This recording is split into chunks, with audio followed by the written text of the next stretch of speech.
Good Monday Matters. I hope you're having a wonderful day. Enjoyed a good Sabbath and looking forward to a new week and all that God has in store for you. My name is Mike Courtney, and this is Monday Matters. Every Monday, or kind of every Monday, I skipped last Monday. Every Monday, I take a few minutes and talk about something to make your life happier, healthier, and a little bit holier. I had a fun thing happen last week. I posted on Facebook. Many of y'all commented. But John Michael, my grandson, uh, was in a travel ball tournament in St. Louis as they registered for the tournament or signed in for the tournament.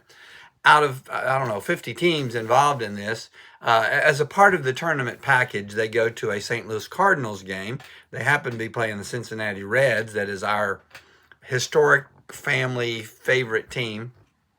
Uh, as they were signing in, uh, the director of the tournament said, "Hey," saw Josh, my son, as who's the coach, saw his name, saw John Michael's name, said, "Hey, we're looking for somebody to throw out the first pitch at tonight's game.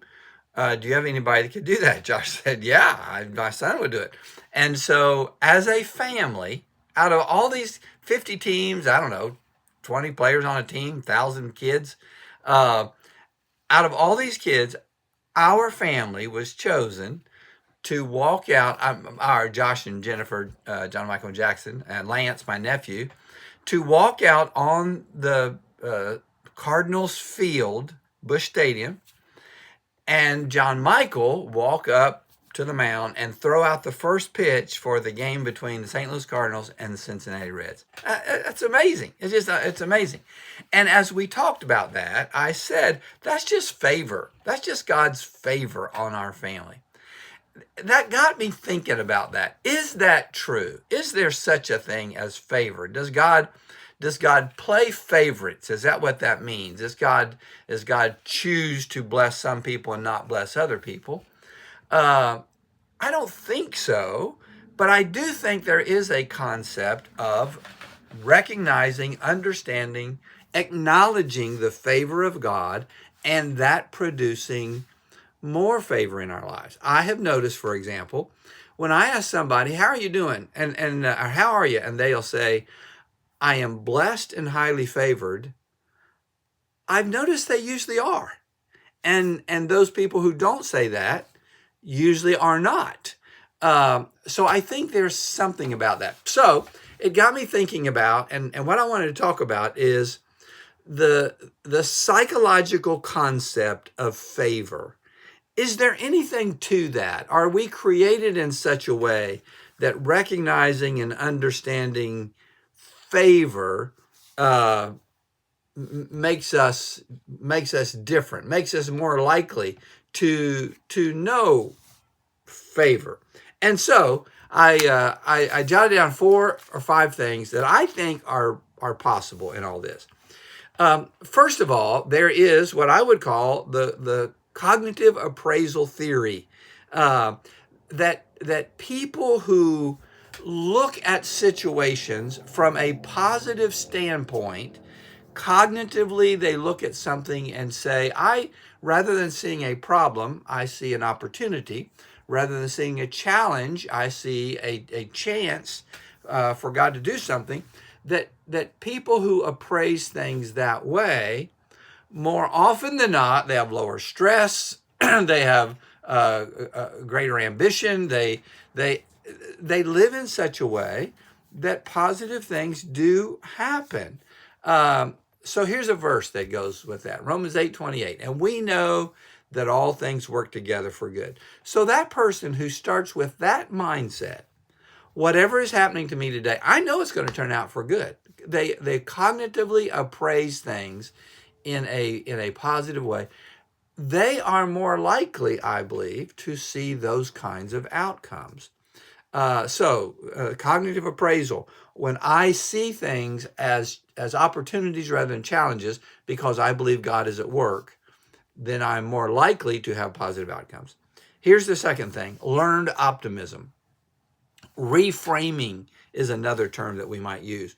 Reframing negative situations to see that they are only temporary, that there is a positive outcome to this, that God is at work. When I and people who say I'm blessed and highly favored, they're not always. They do have problems. But when they see those problems as temporary, when they reframe that, this is not the way my life is. I'm a blessed person. I don't know why I'm going through this now. I'm a blessed person. They reframe that. They began to be able to work through those things and to come out of those things more quickly with less depression, less anxiety. Romans 12:2 says, and be transformed by the renewing of your mind. So as I begin to think of things as God's in charge, He's good, everything's going to work out for the good, my mind is transferred. Here's the third one, behavioral modification. I would call that self-fulfilling prophecy. As I am an optimistic person, as I am a person who believes and expects God to work on my behalf, I began to act that way. In tennis, I always talk about that. I love to play tennis. When I play somebody and I think I'm going to get beat, I almost always do. When I play something and I think I'm going to win, more often than not, I do win. So as I learn to be optimistic and live out these self-fulfilling prophecies, I see God at work. I know that God is doing good things. Then I began to act in such a way that those things come to pass. I can do all things through Christ who gives me strength. When I think that, when I profess that, you know what? I kind of can. So there's cognitive appraisal, there's learned optimism, there's behavior modification as I look at things positive. Here's another one. Positive self-awareness. I'm just aware of the goodness of God around me. Doris and I, as we were going through a great struggle in our life, Doris began asking God, show me one thing today to let me know that you're at work on my behalf. And when she would see that, she would say, okay, God did this. I began doing that. We still do that today. God, show me one thing. And I will just tell you, the more we see that and say that, the more that God does. It's like, you buy a red pickup truck, you never saw one before, and then when you buy one, you see them all over the place. When I am aware of the goodness of God, when I have this positive self-awareness around me, I just see God all over the place. I see Him at work in everything. Our God is able to do exceeding abundantly more than we can ask or imagine. But when I keep imagining, I see more and more and more. Positive self-awareness. Here's the last one. The last one I would call, I would just call it hope. That's both a psychological principle and a spiritual principle. When I live with hope, when I live with the anticipation that God is doing good things, that God is at work, that God is building something up in me, when I live that way, then I begin to act that way. I begin to talk that way. And those things begin to happen. But those who hope in the Lord, Isaiah says, the Lord will renew your strength. Romans 15, may the God of hope fill you with all joy and peace as you trust in Him. So as we appraise things from a positive standpoint, as we learn to be optimistic, as we change our behavior based on our confidence that God's at work, as we become aware of the goodness of God around us, and as we live in hope, you know what?